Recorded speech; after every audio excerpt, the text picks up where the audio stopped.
Mambo vipi? Kwenye video hii bwana, mimi sina la ziada. Mimi zaidi na kuhamasisha tu kwamba fikiria namna ya kuongeza kipato cha ziada.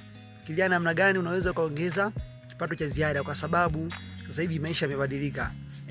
Yamebadilika sana.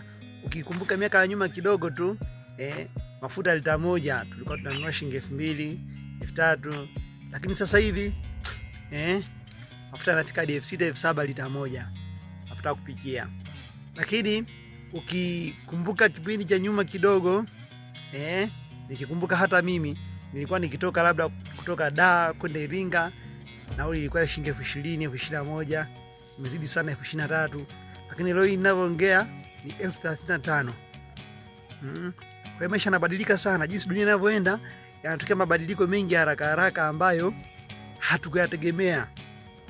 Yai la kisasa lilikuwa shilingi 200, lakini leo yai la kisasa tunaongea ni shilingi 500, 600. Yai la kienyeji 700, 1000, wakati mayai tulikuwa tunanunua shilingi 50 juzi tu. Kwa hiyo yote ni mabadiliko ya dunia. Unaona mafuta yanapanda bei, nauli zinapanda bei, na ubaya zaidi vitu vikipanda bei waga vishuki. Huwa vishuki, na hata vikishuka ni kidogo sana. Mbaya zaidi, naonea huruma ndugu zangu walioajiriwa. Maisha yanapanda bei, vitu vinaongezeka, lakini mishahara iongezeke. Angalau kidogo mfanyabiashara anaweza kusurvive, kwa sababu yeye hathiri na mabadiliko makubwa. Anajua kabisa kitu hiki kama tuliuza shilingi 2000, sasa hivi mambo yamebadilika, tunakochukua bei imebadilika, maana yake naye anapandisha bei. Maana yake bado hapati hasara. Ila kwa wewe ambaye upo tu unategemea kazi ya kuingiza kipato kimoja, aidha kwenye kazi yako, au pengine kuna sehemu unafanya kibarua, aisee, jitahidi utafute namna uongeze kipato cha ziada. Uongeze kipato cha ziada. Yaani unavyoishi huwa una vyanzo vingi vya kukusanya pesa. Kwa hiyo utaamua wewe uwe na chanzo kipi. Vyanzo vipo vingi sana, na maisha yanahitaji hela. Utaamka chai 2000 na katika, utataka hela. Mchana utataka kula, jioni utataka kula.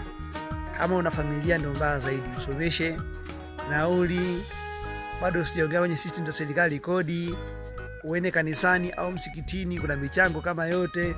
Sasa utaweza kumudu vipi ya maisha ikiwa unategemea chanzo kimoja tu cha kipato? Hapana, fikiria namna ya kuongeza chanzo cha kipato kingine. Ila kwa yule kijana ambaye ana smartphone, basi ni rahisi zaidi kuliko yule mtu ambaye pengine tunasema age go, na sio mtu wa mambo ya mitandao, kwa sababu mitandao sasa hivi imekuja kuturahisishia na imetupatia njia nyingi na rahisi zaidi za kutengeneza kipato kupitia mitandaoni. Unaweza ukawa na online classes unazifundisha, unaweza ukafungua YouTube channel, unaweza ukawa graphic designer. Kwa hiyo kuna makolokolo kibao ambayo mtu unaweza ukafanya mtandaoni. Kwa yule ambaye anahitaji kuongeza kipato kupitia kufundisha au kumiliki YouTube channel, basi mimi naweza nikakufundisha, nikakuongoza, na mwisho wa siku ukafika sehemu ukaanza kupata kipato cha ziada kutoka kwenye hii mitandao ya kijamii. Mimi sina la ziada, ila naenda kukumbusha kwamba jamani, maisha yamebadilika. Kila mtu mtaani analalamika hali ni ngumu. Ndio, hali itaendelea kuwa ngumu mpaka wewe mwenyewe uamue kuacha ugumu na kutaka kurahisisha mambo. Kwa mfano, kuongeza njia ya ziada ambayo itakuingizia nini? Ambayo itakuingizia kipato.